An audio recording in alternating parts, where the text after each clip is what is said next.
I have lived through more than 10 winters in Chicago, but never have I seen snow fall so thick. Beyond the ER's glass windows, heavy white flakes tilted under the yellow glow of the parking lot lights, as if the sky itself were trying to swallow the entire city into silence. But inside here, silence did not exist. The shrill wail of ambulance sirens ripped through the night, echoing down the narrow, crowded hallway, as though it might shake the walls apart. The automatic doors kept sliding open, each blast of icy wind slapping against my face, carrying the metallic tang and gasoline fumes of engines still burning hot. Red lights from the ambulance outside flickered against the glass. On, off, like the racing heartbeat of the entire unit. I stood just behind the triage desk, my white coat already wrinkled from a shift that had stretched endlessly long. Dry streaks of blood still clung to my wrist from the last patient, not yet washed away, when the radio screeched to life. Bed 7, female, 28, motor vehicle accident, blood pressure 70/40, suspected liver rupture. No response to voice. ETA 2 minutes. I spun toward the charge nurse, signaling to prepare IV fluids, central line kit, and alert the OR to stand by. I barely had a breath when the radio cracked again. Bed 2, male, 65, fall from stairs, chest pain, possible rib fractures, vital stable, accompanied by care team, ETA 3 minutes. 2 cases arrived almost at the same time. That in itself wasn't unusual here, but what made it different was the next message from the coordinator. Patient in bed 2 is Harold Whitmore. The family is demanding priority for the operating room. They say there will be serious consequences if we don't comply. The name Harold Whitmore was familiar enough that I instantly pictured his face from real estate magazines, silver hair slicked back, a confident half-smile, standing in front of skyscrapers he owned. And those serious consequences needed no further explanation. Everyone knew that money and power could accelerate treatment faster than any resuscitation could. The problem was, tonight we had only one operating room left. The automatic doors slid open, a blast of freezing wind swept in, and Amira was wheeled through first. She was a small African girl in a torn jacket, her hair tangled loose, her face so ashen I couldn't tell if it was from the cold or from blood leaving her body too quickly. Her shirt was soaked through, her hand dangled off the stretcher, and a scratched blue plastic ring, likely a toy from a child, slipped off and rolled onto the floor. I bent down, picked it up, and slipped it into my coat pocket. "Blood pressure still dropping," an EMT shouted. We moved as if rehearsed 100 times, IV line, airway tube, palpating her abdomen, blood spilling over my gloves. I knew this was intra-abdominal bleeding, most likely a ruptured liver. Only a scalpel could beat the clock now. Then I heard the rumble of the second stretcher behind me. Harold was wheeled in, wrapped in thick blankets, his face contorted just enough to suggest pain yet still alert. 2 private nurses flanked him, one adjusting his pillow, the other handing him a bottle of imported mineral water. His family, draped in fur coats and gleaming shoes, blocked the hallway, their eyes skimming over me with the air of demand rather than plea. "Dr. Miller?" The eldest son's voice rang out, firm and commanding, as though he were in a boardroom. "My father needs surgery immediately. I've already spoken with the hospital administration. They agreed to reserve the OR for him. We've made substantial contributions to this hospital, and we expect—" He let the sentence trail off, but I could hear the rest loud and clear in his eyes. "Expect you to fall in line." I turned to Amira. She was still unconscious, the monitor flashing numbers that slipped lower and lower, the beeping urgent and uneven. In my head, the suction's roar and the monitor's the suction's roar alarm blended into a dirge I had heard far too many times. The only difference was that this time there was a single key to stop the music, and it was being withheld by the weight of a checkbook. Outside, the snow kept falling. Inside, I felt caught between 2 storms, one of blood, sweeping Amira away, and one of power, tightening its grip around Harold. I knew I would have to choose, and whichever choice I made, the cost would not be cheap. Administration told me to wait 10 minutes while they reviewed the OR schedule. 10 minutes in the ER is nothing like 10 minutes anywhere else. It stretches out like an entire winter. Each second a stone dropped into my chest, sending ripples that never end.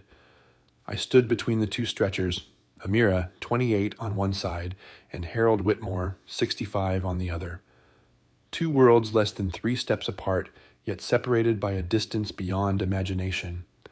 The automatic doors kept swinging open, each gust of freezing wind cutting into my skin like small blades. The snow outside had already buried the steps, and the security guard was spreading salt for the third time that night, but still, the ambulance sirens pierced the darkness like a starving beast demanding to be fed. "Doctor, her hemoglobin is being rushed by the lab," the charge nurse reported, twisting a roll of compression bandage in her hands, her eyes locked on Amira's monitor. "EFAST is positive. There's free fluid in the abdomen." I nodded, my hand instinctively tightening and then loosening again, reminding myself not to let tension spill into the team. Amira's arm was small, her dark skin tracing the veins clearly. 2 large-bore IV lines were already in place, fluids rushing under the heater above to keep her from slipping into hypothermia. The airway was secured. An EMT pulled a silver emergency blanket over her, the crinkle sounding like wind tearing through a trash yard at night, cold and weary. "Amira," I leaned close, speaking loud enough that if she had even a thread of awareness left, it could reach her. "I'm Dr. Miller. Can you hear me?" Her eyelids fluttered like fragile wings, and for a brief moment her dark eyes opened, cutting straight through me before searching desperately for something familiar in my face. The metallic smell of blood, the sting of antiseptic, and the damp, sharp scent of melting snow seeping from her jacket all mixed together, burning oddly in my nose. "My son," her voice rasped, broken by pain. "Has anyone picked him up?" I glanced at my nurse assistant, Natalie, brown-haired, quick-eyed, the kind of presence that steadied an entire room just by standing in it. She leaned toward me and whispered, she'd just finished her second shift at the grocery store when the accident happened. No insurance. Wallet had only a bus pass and $20. Phone shattered, but the screen still showed a picture of a boy, maybe 6. I'm trying to get into her emergency contacts. I bent lower, placing my hand on Amira's chilled shoulder. "We'll call someone to get your son. You don't need to worry, all right?" She tried to nod, the small movement making the edge of the breathing tube tremble. "His name is Iman. A neighbor, Mrs. Jenkins, watches him at night. Her number's in the phone. Doctor, if I—" "You're going to be fine," I cut in, my own voice sounding like an order meant for reality itself. "You're in the best place in Chicago tonight." Across the hall, Harold Whitmore was adjusting his neck pillow.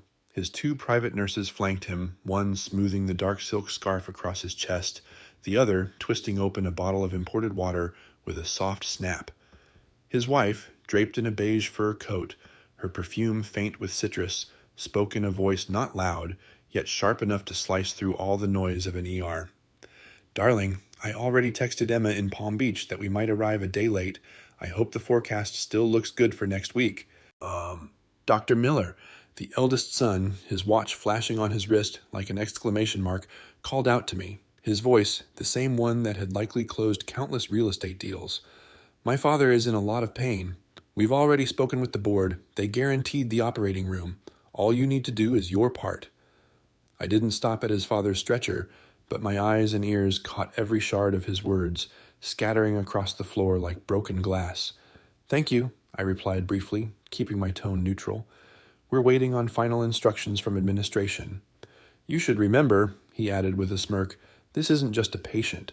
This is the man who helped this hospital build 2 extra floors." I swallowed down an invisible lump of salt.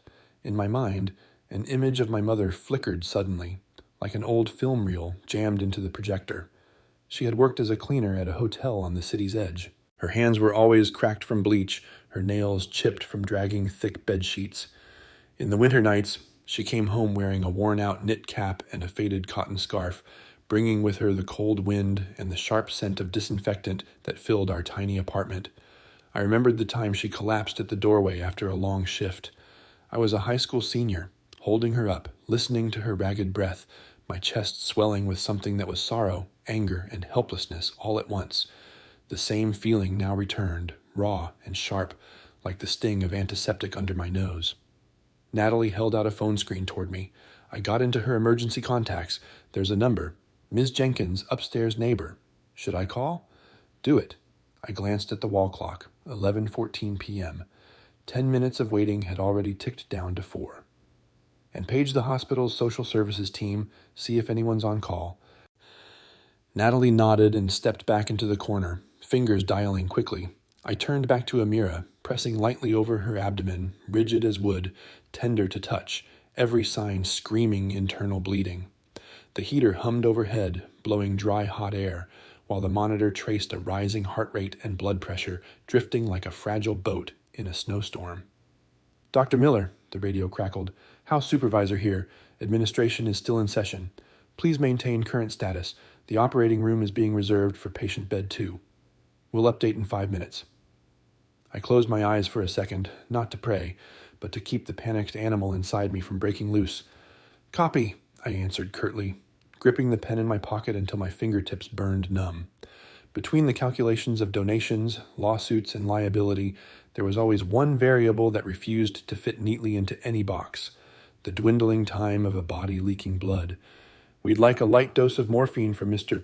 Whitmore," one of his private nurses said, her tone aimed at me like an order. "He's in pain, and we need to ensure no side effects interfere with surgery shortly." "Our nursing staff will assess and medicate as appropriate," I replied, meeting her gaze directly. I knew that look, not from a caregiver, but from someone managing a luxury service contract, someone used to gold packages and priority rights. "Thank you for the reminder." At that moment, Natalie rushed back, breath quick from running. I reached Ms. Jenkins. She says Iman is at her apartment, asleep on the couch. She has a spare key. I asked her to bring him to the hospital in the morning if needed. She asked if we should call anyone else in the family. Amira said there isn't anyone nearby. I nodded, feeling a small weight lift from my chest. "Good. Tell her to just let the boy sleep. We've got him covered here." Amira blinked, her pupils drifting across my face once more. "Thank you," she forced out, a single tear slipping free, whether from pain or a fragile sense of relief I couldn't guess. I grabbed a tissue and gently wiped it away, the kind of reflex I'd carried from residency, small gestures no textbook ever teaches, but the ones that shape a human being before they shape a doctor. "Any updates?" Another voice cut in. It was Carl, the anesthesiologist, called in from home, bundled in a heavy coat with a scarf around his neck. He was the kind of man who could calmly read a hospital's financial report in the middle of a difficult airway case. "Just tell me up front so I know who to call in for the OR. Staffing's thin tonight. Blizzard. EFAST positive. Likely liver rupture," I answered quickly. "We're waiting on HGB. I want warm blood, at least 4 units of O-negative ready, and Page hepatobiliary surgery on call to come in. But," I let the word hang, wary of sparking a fire across the room. "House supervisor just said the OR is being held for Harold." Carl exhaled, his breath fogging into a faint cloud against his mask. "I like math, but I hate this kind of math problem." "What do you think it's like for me?" I gave a dry, brittle smile. I came into this job to learn how to stitch wounds, and every year it feels like I have to take another course in measuring things that can't be measured. The automatic doors slid open again. A security guard pushed a floor cleaning cart past, leaving a wet streak on the tiles. Harold's wife frowned as a droplet splashed onto her shoe. She dabbed it off with a tissue, then lifted her eyes to meet mine. She said, "Doctor, we really do value the work you're doing. I know you're busy, but my husband is in terrible pain, and you know, everything we've contributed to this hospital. I just hope," I nodded. "I understand. I'm here to care for everyone the same. I won't let him suffer." I signaled to the attending nurse, "Check his pain score and medicate per protocol. Keep his airway and vitals stable. Don't oversedate." In my head, another voice rose, not anyone's in particular, but the voice of the system, the voice of policy and collective interest that I'd heard echoed for years. We need to protect the hospital so we can save more lives in the long run. One surgery for a major donor could keep an oncology center running for months. A single decision tonight could shape hundreds of cases tomorrow. Those arguments weren't wrong, but in the ER, when a body is bleeding out, the most irrational argument of all is to tell a heart to wait. The desk phone flashed red. House supervisor again. "Dr. Miller, the board is still in session. We need another 5 minutes. Priority remains unchanged." "Copy," I replied, dropping the receiver back into its cradle with a sharper click than I intended. My eyes felt pulled to the wall clock as if by a magnet. 11:18 p.m. "I reached hepatobiliary surgery," Carl murmured. "They're on their way. But if we don't have an OR..." "I know," I said, swallowing dry. "Prepare as much as we can. If we have to transfer. In this storm? Carl cut me off, glancing at the glass doors, sheeted with snow. Emergency medical services is already overwhelmed. A transfer means at least 40 more minutes. Amira doesn't have 40 minutes. I turned back toward her. Natalie was holding Amira's hand, her thumb pressing gently against Amira's fingertip as if to remind her that someone was gripping tight.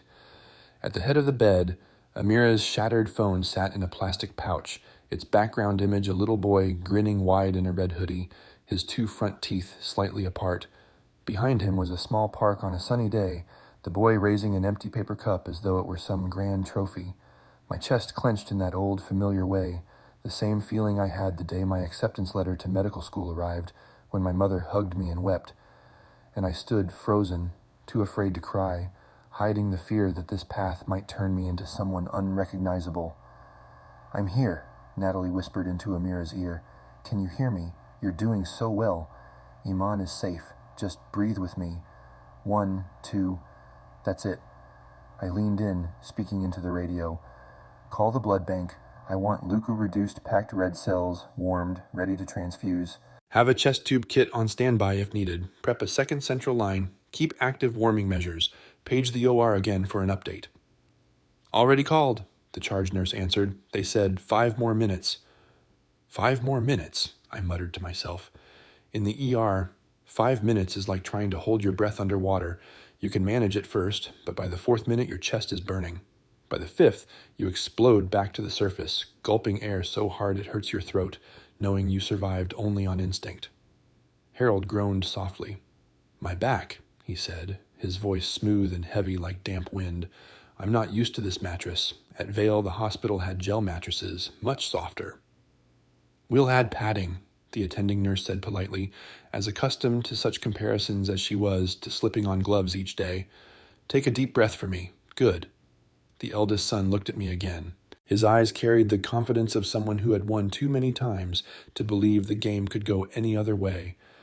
"Dr. Miller, I'm sure you understand. Our family doesn't want complications. It's simple. My father goes to the OR first, you do your job well, and everyone's happy. We're all happy." It sounded to me like someone pitching a VIP service package at a spa I'd never had the time to step into. I offered the thinnest of smiles. "I understand your family's wishes. I will do what is most clinically right for every patient."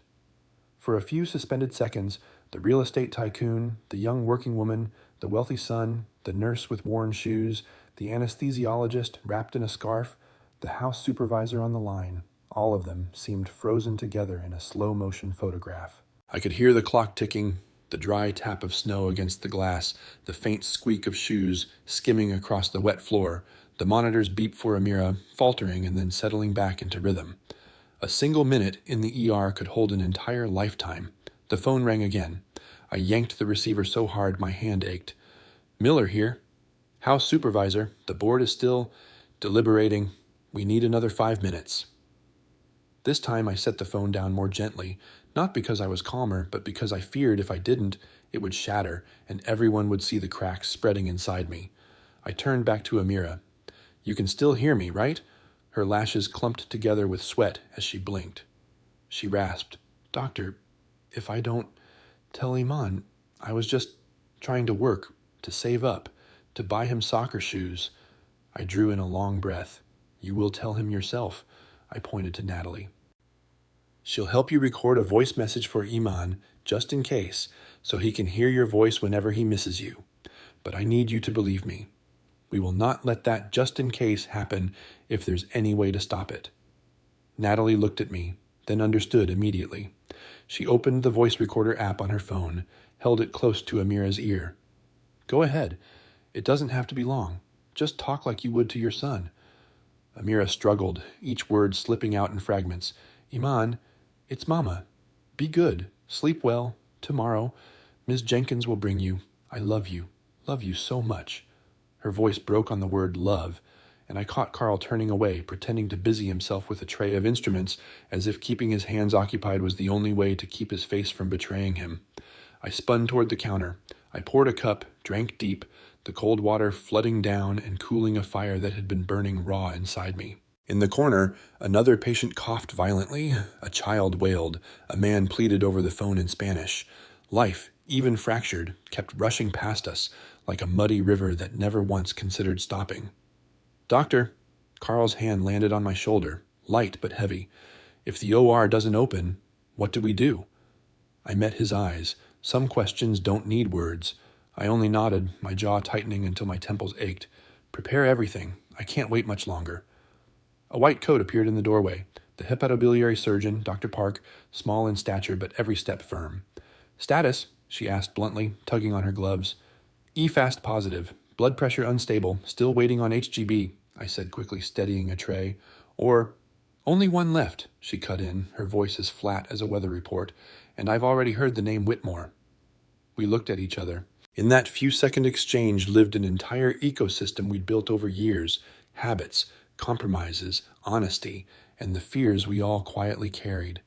"If it's truly a liver rupture," she said more softly, "every minute is blood." I nodded. My eyes flicked back to the clock. 11:23 p.m. I turned toward the operator's desk and dialed another line. Years in the ER teach you to maneuver like a chess player who knows more than two openings.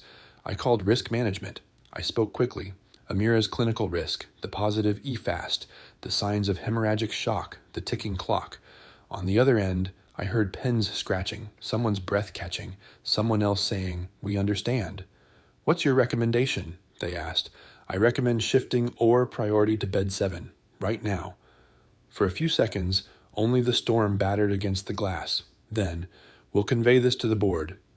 I set the receiver down, sweat sliding at the back of my neck, though the heaters were blowing for the patient. I stepped closer to Amira, laid my hand over her chest, not to examine, but to remind myself that this was a rib cage, a real heart, not a number on a spreadsheet. Across the aisle, Harold's breathing was steadying after morphine. In his eyes, there was no threat of a clock counting down. He had time. Amira did not. "Lab's back with HGB," the charge nurse called out. The whole room tightened. A flimsy sheet of paper, a handful of black numbers. I snatched it, eyes locking on a single line, like a drowning man catching the surface, hemoglobin catastrophically low. My head shot up, my chest pounding with a weight like an iron plate dropped on it. Somewhere, inside me, I heard my mother's voice. "Why did you enter this profession, son?" I looked at the clock. 11:25 p.m. "Carl," I said, my voice rough, "call the OR again. Tell them to set the table. Natalie, alert hepatobiliary. Tell them we're moving. Call the blood bank, get the units up now." And I paused a single beat, like a man standing at the cliff's edge, staring down into fog, no bottom in sight, but knowing there was no road left behind me. "If the board hasn't called, we go anyway. I'll take responsibility." The air in the room thickened, almost solid. Natalie nodded, eyes glistening though her hands moved with machine-like speed. Carl's copy came low, but clear enough. Dr. Park tightened the straps of her mask. Across the way, Harold's family erupted in shouts of protest. I heard them, registered them, but already they seemed to recede, like the wail of an ambulance fading into the snowy night once the door is shut. I bent down, leaned close to Amira's ear. "We're taking you to surgery. Come with us." Her eyes, clouded by pain and medication, still sparked with something that looked like trust. I squeezed her cold hand. Somewhere, on that cracked phone screen, the little boy in the red hoodie was still grinning, lifting his empty paper cup like a trophy. I thought, if we win tonight, that trophy will be his mother's voice calling his name tomorrow morning. I straightened. "Let's go," I said. And so we pushed the stretcher past the wet streak on the floor, straight into the storm where time waits for no one. The hallway to the OR felt longer than ever that winter night, or maybe it was only me. The wheels of Amira's gurney squealed a steady rhythm against the cold tiles, the IV lines rattling with each threshold bump. Carl on the right, steadying the airway, Natalie on the left, eyes locked to the monitor, and me at the foot, pushing hard, feeling as though I were delivering not only a patient to the table, but myself into the very heart of the storm. Behind us, the sharp clicks of high heels echoed fast against the floor, Harold's family in pursuit. His son's voice cut through, cold and hard.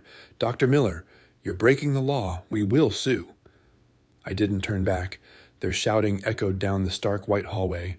only to be swallowed as we turned into the surgical wing.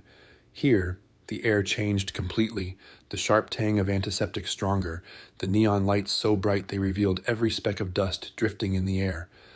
Dr. Park was already scrubbed in at OR3, her blue surgical gown fitted tight, eyes meeting mine through the shield of her goggles. "Miller, we have 10 minutes to prep, then the scalpel drops." I nodded, heart pounding. "She's lost a lot of blood. We need 2 units of O negative now." I turned to the anesthesiology nurse. "Track her blood pressure closely. I want updates every minute." As we rolled Amira in, her eyelids fluttered. I leaned down close. "Amira, we're here. You'll hear my voice until you sleep, and when you wake, I'll still be here." A single tear slid from the corner of her eye onto the pillow. She didn't answer, but her fingers twitched, as if trying to catch hold of my hand. When the OR doors shut, it was as though all the outside noise, the Whitmore family's fury, the house supervisor's crackling radio had been cut off. Only the steady rhythm of the monitor remained, the sharp snap of gloves pulled from a box, the faint crackle as the cautery blade tested its current. Carl stood on her left, already administering anesthesia, his voice low and steady. "She's under." "Scalpel," Dr. Park said. The first incision opened, and at once dark blood surged like a breached riverbank.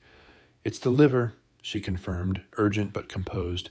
"Right lobe tear, bleeding fast." The scrub nurse handed her clamps. She pressed against the wound, blood seeping even through her gloves. I stood alongside, suction in hand, my eyes locked on the monitor, as her pressure slid down step by step. 85, 78, 72. "Hang the second unit," I ordered. Almost at the same instant, Carl nodded. Every second, I felt the taut line strung between Amira's life and death vibrating. The whole world narrowed to 3 colors: the red of blood, the white of the surgical lights, and the blue of the gowns we wore. In that moment, the OR doors swung open. A nurse stepped in from the hall, her voice low but urgent. "Dr. Miller, the board is demanding you come out immediately. The Whitmore family is applying heavy pressure. They want this surgery stopped." I looked up, meeting her eyes squarely. "Tell them I'm saving a life. I'm not leaving." "But I'll take responsibility. Go." She swallowed hard, then retreated, shutting the door behind her. Dr. Park cast me a sidelong glance, still stitching to stem the bleeding, and murmured, "You just carved a mark into your career record." I gave a dry smile. "If that mark is saving a life, I'll take it." The operation stretched on like a battle. Each time we thought we'd secured the tear, fresh bleeding welled from another fissure. Dr. Park worked with precision, sutures, vascular clamps, surgical pressed into place, blocking the hemorrhage step by step. Carl kept the blood pressure from sinking too low, though at one point the monitor showed a perilous 60/40. As I suctioned, my mind drifted to little Iman, likely still asleep on Miss Jenkins' sofa, unaware his mother lay under surgical lights, a single breath away from death. When the bleeding finally ceased and the pressure crept up to 85/50, the entire room exhaled as one. "Temporarily stable," Park said, tying the final stitch. "Move her to recovery." I walked alongside Amira as she was wheeled out. In the hallway, the Whitmore family was nowhere in sight, perhaps gone to prepare their lawsuit or huddled somewhere strategizing. I knew tomorrow would bring reports, meetings, and pointed questions, but right now, seeing Amira connected to the monitor in recovery, her heartbeat steadier, I knew I had chosen right. Natalie adjusted the blanket at her side. "She's going to make it, isn't she?" she asked. "I think she will," I answered, and for the first time all night, I allowed myself to smile. About half an hour later, just as I finished drafting the opening lines of the surgical note, the physician's office phone rang hang. On the line, the house supervisor's voice carried a sharp edge of irritation. "Dr. Miller, the board requests your presence at 7 a.m. tomorrow, and you should be prepared. The Whitmore family has contacted the press." "I'll be there," I said, hanging up. Inside, it wasn't fear exactly, but a bone-deep exhaustion. I knew I would face endless questions, maybe even suspension. But I also knew this. If I had let Amira die in front of me out of fear for my job, I'd never have the courage to look at myself in the mirror each morning. I returned to recovery. Amira still lay unconscious, but her lips had regained a faint blush of pink. Natalie looked up at me with a small smile. "Iman will have his mother to hold when he comes." I stood silently for a moment, watching the young woman resting there, her hand atop her bandaged abdomen. In that instant, all the hospital noise, shoes, machines, doors opening, faded away. Only the steady pulse on the monitor remained, like a slow, steadfast song, announcing that a life had been pulled back from the brink. I drew a deep breath and told myself, tomorrow can take care of itself. Tonight, we won a battle. At 7 a.m. the next morning, Chicago was still blanketed in white. Overnight, the storm had continued, sealing the city under a frozen hush. But the real storm waited for me behind the door of the third-floor boardroom. I stepped inside, the heavy scent of coffee mixing with the sharper smell of freshly printed paper. Along the long wooden table, 7 board members sat in pressed suits, their eyes cold as mirrors. At the head was Mr. Harris, the chairman, his silver hair combed to a sheen, his voice deep and familiar from internal broadcasts. "Dr. Miller, you know why we've asked you here." I sat, the chair back feeling harder than usual. Beside Harris was Ms. Chen, head of legal, turning page by page through a slim folder that nonetheless contained enough words to decide my future. "You deliberately violated the OR priority directive for Mr. Harold Whitmore," Ms. Chen said flatly without preamble. "The Whitmore family has filed a formal complaint. The media has already contacted PR. Do you accept responsibility?" I looked around the table, each face blank, unreadable. Then I drew a deep breath, the same feeling I'd had the first time I stood before the medical board at graduation exams, except this time I wasn't answering to pass a test. I was answering to preserve who I was. I said, "I accept responsibility. I gave the order to take Amira to the OR first, and I'll explain why." Mr. Harris folded his arms, gesturing. "We're listening." I laid out Amira's condition. Crashing blood pressure, positive EFAST, hemoglobin dangerously low, a 30-minute window before certain death if we didn't operate.